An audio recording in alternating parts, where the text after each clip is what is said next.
안녕하세요. 지금부터 2013학년도 약술논술고사 대비국어 모의고사 8회 풀이를 해보도록 하겠습니다. 첫 번째 제시문은요, 독서 제시문에 나와 있던 가상현실, 증강현실에 관한 제시문입니다. 문제가 요구하고 있는 것부터 살펴보시겠습니다. 기억이 의미하는 바를 가의 내용을 활용하여 서술하세요입니다. 기억부터 먼저 확인을 해보도록 하겠습니다. 기억은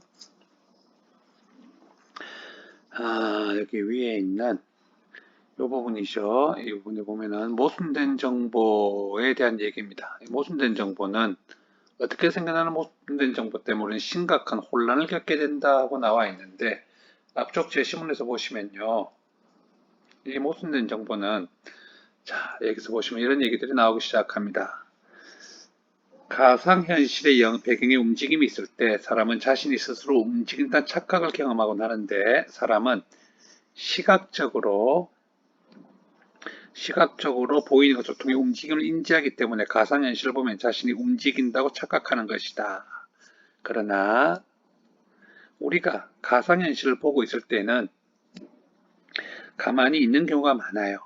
우리가 가만히 있는 경우가 많고, 이처럼, 자, 여기서부터 이제 답안을 작성할 수 있는 근거들이 나오죠. 눈을 통해서는 움직인다는 정보가 들어왔는데 귀에 있는 전정기관 아무것도 인지하지 못하기 때문에 두뇌는 모순된 정보 사이에서 심각한 혼란을 겪게 된다. 그러면 모순된 정보라는 건 어떤 게 모순된 정보냐면은 이 가상현실의 영상 배경이 움직이기 때문에 우리의 눈은 움직인다는 정보가 들어왔다는 거예요. 근데 귀에 있는 전정기관은 실제로 우리는 가만히 서 있기 때문에 아무것도 인지하지 못하는 것 사이에서 오는 모순된 정보인 겁니다. 그래서 기억이 애매한 그 이 모순된 정보가 의미하는 바를 가의 내용을 활용해서 서술하게 되면은 뭐라고 답을 쓰면 되냐 하면요. 귀에 있는 전정기관이 아무것도 인지하지 못하는 것과 달리 눈을 통해서 들어온 몸이 움직이고 있다는 정보를 말한다. 여기서 이제 답안을 쓸 때 키는 어디에 있냐면요. 이 전정기관이 인지하지 못하는, 근데 눈을 통해서 들어온 몸이 움직이고 있다는 정보 사이의 모순이라고 답을 쓰는 게 키인 거죠. 그래서 이 두 개를 다 써야 10점을 획득할 수 있을 겁니다. 그러니까 귀에 들어오는 전정기관이 정보를 인지하지 못하는 것, 근데 눈에서는 뇌를 통해서 끊임없이 움직이는 정보를 보내는 것 사이에서의 모순. 그런 키워드들을 꼭 가지고 쓰셨으면 10점을 받을 수 있을 겁니다.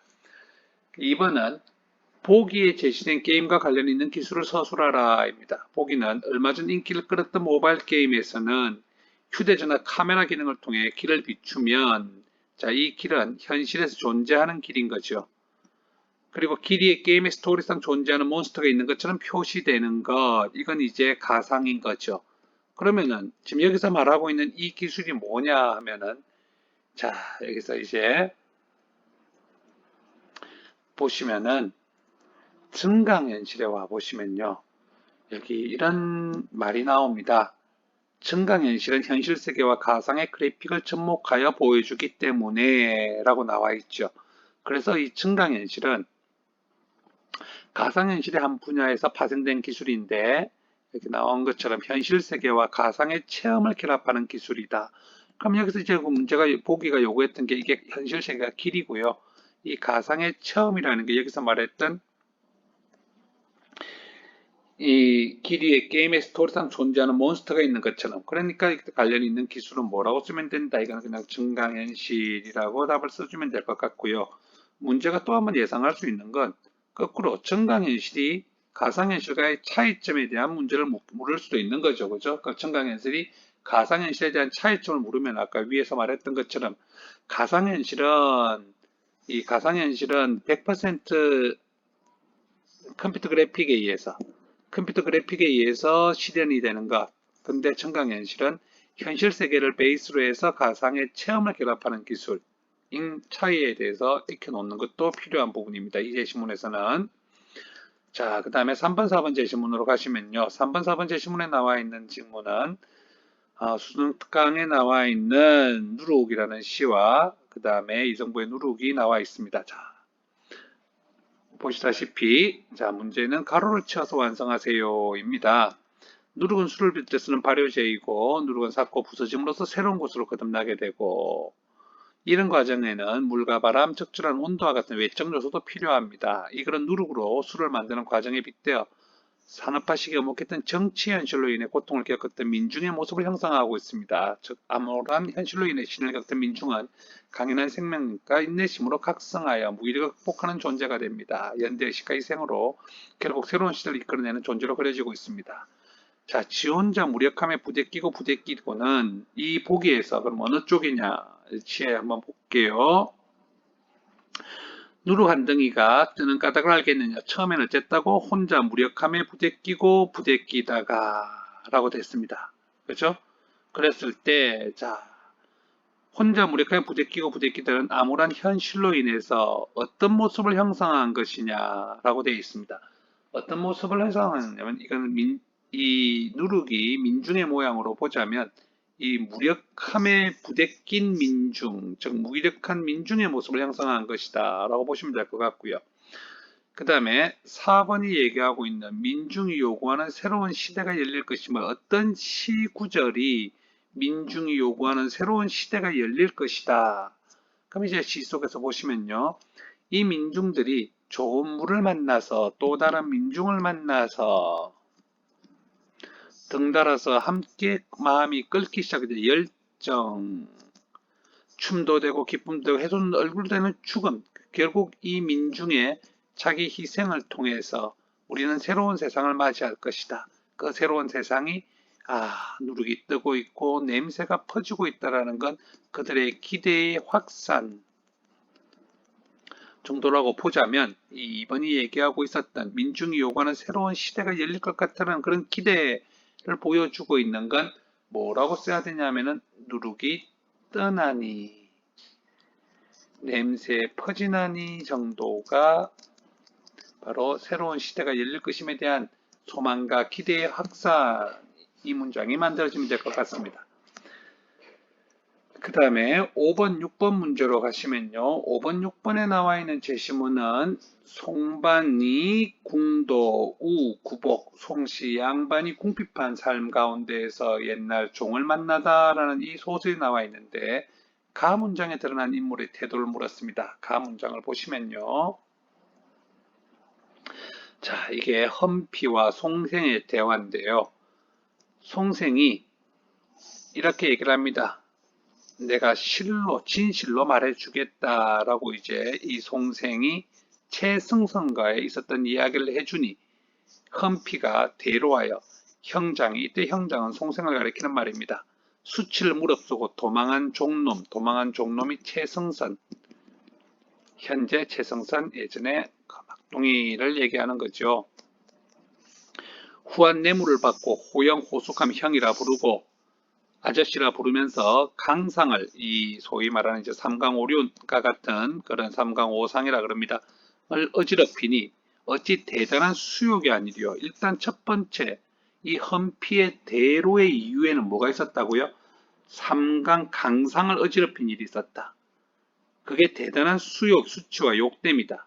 그래서 내 마땅히 고성으로 가 이 종의 폐악한 재상, 그가 말하는 폐악한 재상이라는 바로 이 강상을 어지럽힌 일인 겁니다.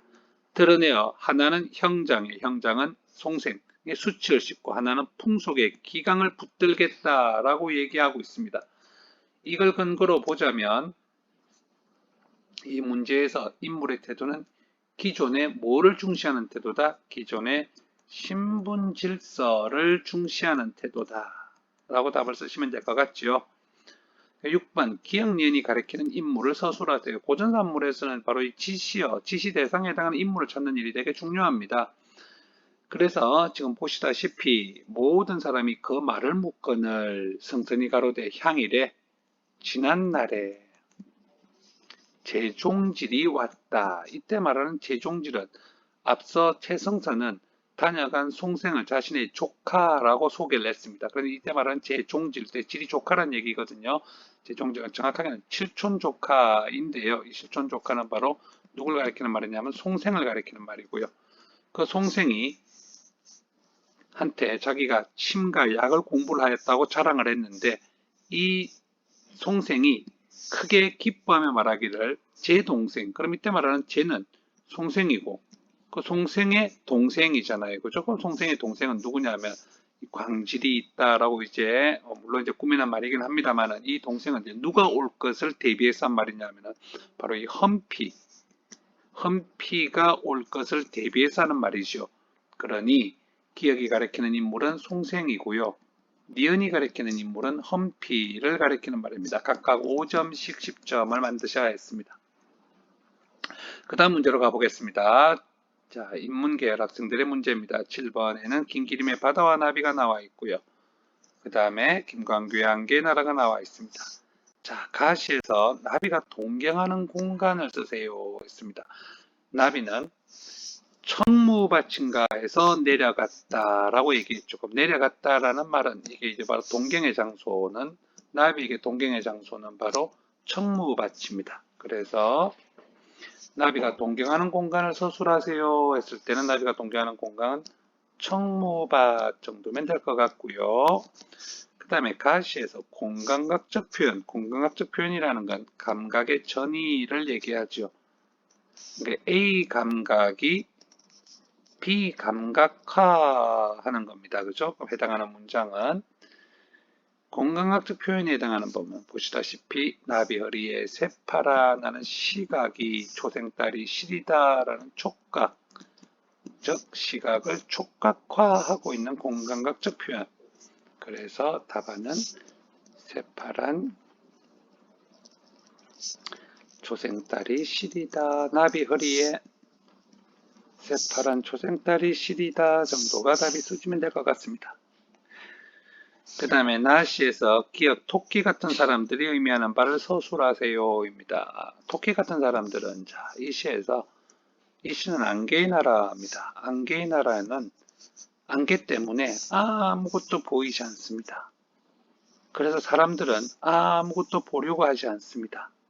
그래서 사람들은 보려고 하지 말고 뭐 해야 된다? 들어야 한다. 안개라는 진실을 감추는 무엇인가에 의해서 아무것도 진실은 보이지 않고요. 그래서 사람들은 그걸 들으려고 합니다. 듣지 않으면 살 수 없으므로 귀는 자꾸 커졌어요. 그래서 이 큰 귀를 가진 사람들이 토끼 같은 사람들이고요. 이 토끼 같은 사람들은 그나마 이 보이지 않는 진실을 들어서라도 알려고 하는 사람들. 즉, 이때 토끼 같은 사람들은 뭐라고 얘기하냐면 현실을 극복하고자 노력하는 사람들입니다. 물론 그들의 기도, 일단 이 시 속에서는 안개의 길을 가진이라서 이 극복이 쉽지 않다라는 걸 알려주고 있기는 합니다만 어쨌든 현실을 극복하고자 노력하는 사람들이 바로 토끼 같은 사람들이 의미하는 바인 겁니다. 오늘 모의고사 8회 풀이를 여기서 마치도록 하겠습니다. 수고들 하셨습니다.